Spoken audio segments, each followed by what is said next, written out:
We're going to do just a couple of easy things to make sure your iPad is running smoothly. So the first thing you should do, especially if you have not done this in the last year or so, is you need to go in and check your iPad storage.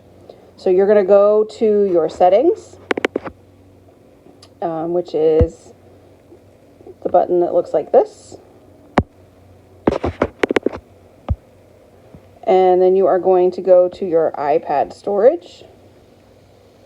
And you want to look and see how much have you used of the space on your iPad. So right now, I have used 23 of 32 gigs. I have plenty of room left. My iPad's going to run nice and smoothly. What I want to do is I want to look at these categories first. If I am getting close to 32, even if you're over, I want to say about 29, you're really going to start slowing down your iPad significantly. I like to keep mine at 28 gigs or less so that I make sure I've got room for updates and all that kind of stuff. So you want to look and see how much are you using.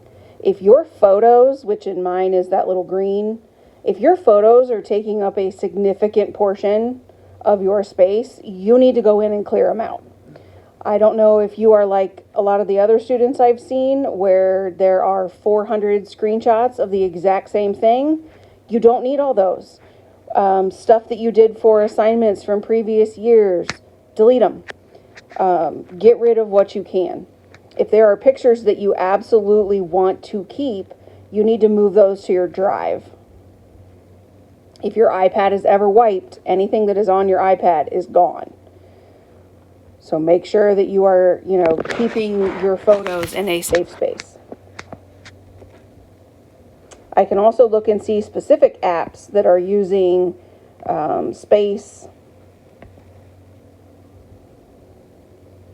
So I can see that the calendar, for example, right here, the calendar is only using 34.5 megs of space, plus it is 1 meg, so 35.5 total. That's tiny. I'm not going to worry about that. Anything that's small like that is fine. Doesn't take up much space. You want to look more toward the top of the list where you're seeing things that are a gig or larger. And if you haven't used it, that's a good app to go ahead and remove. Remember, when you go to remove apps, you need to go in through Student and do the remove app. If you just delete it off the screen, you're not deleting the app. You have to remove it in Student.